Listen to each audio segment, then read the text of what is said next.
This is a spiritual story of Kapil Muni and his disciple Sanak. In the timeless stillness of the sacred land where the holy river Ganga meets the ocean at Gangasagar, stood an ancient ashram surrounded by whispering peepal trees and the unending sound of waves. Here lived the great sage Kapil Muni, the founder of the Sankhya philosophy, a beacon of profound wisdom and silence. His teachings were known far and wide, not just for their intellectual clarity but for the direct experience of truth they inspired. Kapil Muni was revered not merely as a philosopher, but as a living flame of realization. Among his disciples was a young seeker named Sanak. Quiet by nature but burning with curiosity, Sanak was deeply devoted to Kapil Muni. He often meditated beside the river, wrestling with subtle questions that rose like mist from the depths of his mind. One such morning, as the saffron sun slowly rose over the ocean's edge and cast its golden light on the waves, Sanak approached his master with folded palms. His brows were furrowed, and his voice carried the weight of a question that had troubled him for days. Gurudev, he began softly, I have been observing the passing of days, the setting of the sun, the graying of hair, and I wonder, does the mind create time, or does time shape the mind? Kapil Muni opened his eyes slowly. He looked at the horizon where the water met the sky, and a gentle smile played on his lips. He motioned to Sanak to sit by his side on the cool earth. You ask well, Sanak, he said. Let us explore this, not through answers, but through awareness. He picked up a small ball of water placed beside the yagna fire. Into it, he dropped a single neem leaf. What do you see? Ripples, Gurudev. That is the mind. The leaf is a thought. The ripples are time. When the mind is stirred by a thought, time begins. When there is no thought, there is only stillness. Eternity. Sanak listened intently. His mind, once racing, had already begun to slow. But master, he asked, the seasons change. The body ages. The moon waxes and wanes. Surely that is time? Kapil Muni nodded. Yes. That is natural time, Kal.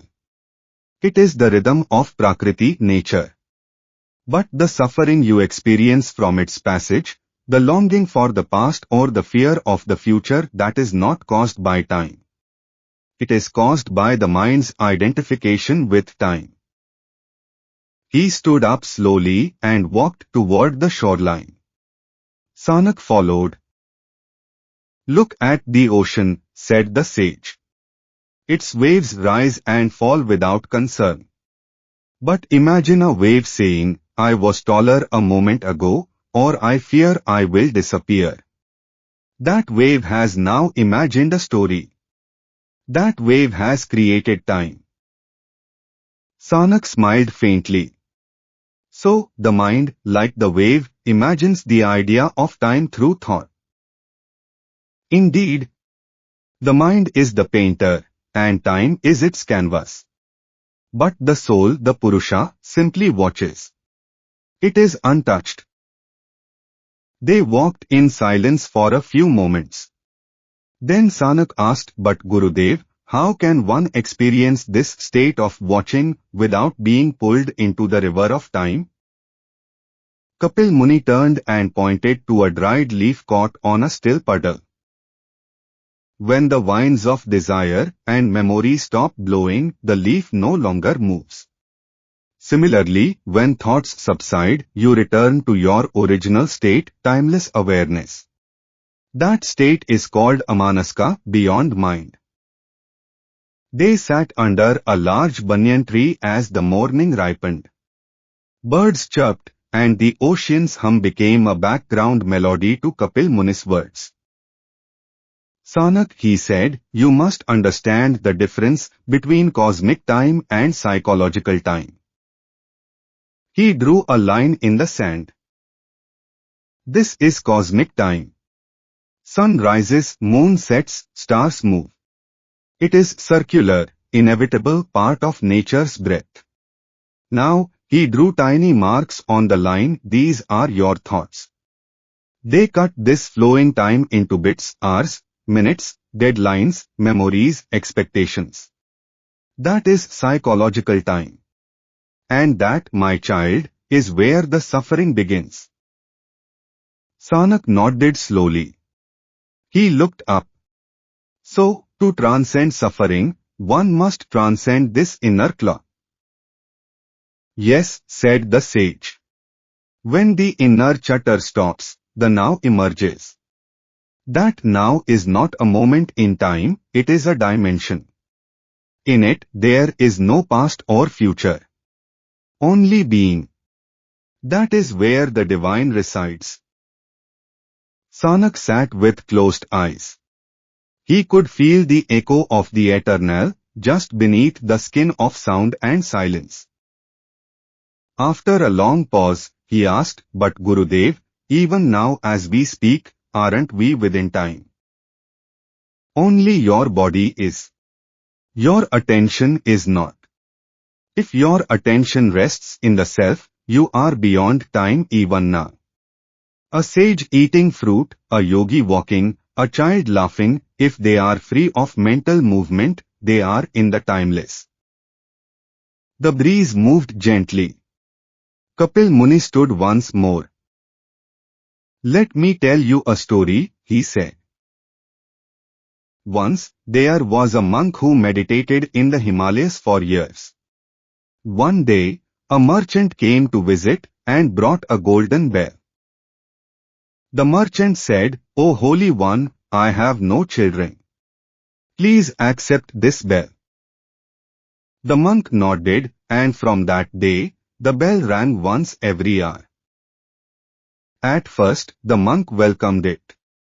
But soon, he began to wait for the bell. He began to count time, feel impatient. The sound that once meant nothing now cut his meditation. One day, a thought struck him. He realized that it was not the bell disturbing him, but his attachment to time. That night, he threw the bell into the river and sat in meditation. The hours passed like clouds drifting across the moon. The next morning, he woke up smiling.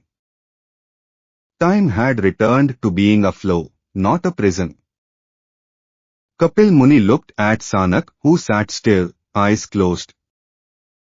Remember, my son, he said softly, you are not in time. Time is in you. The mind cuts the infinite into slivers. But the self is whole. Sanak opened his eyes slowly, tears glistening on his lashes, not of sorrow, but of realization.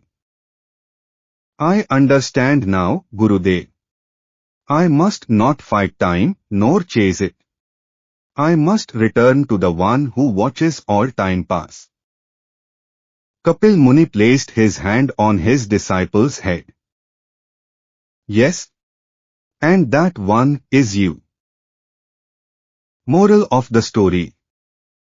The mind does not merely live in time, it creates time through thought and memory. Time becomes suffering when filtered through the lens of ego, regret, and expectation. Stillness of mind leads to the timeless now, where the self shines in silence. You are not a creature moving through time, you are the timeless witness through which time moves. Om Namah Shivaya.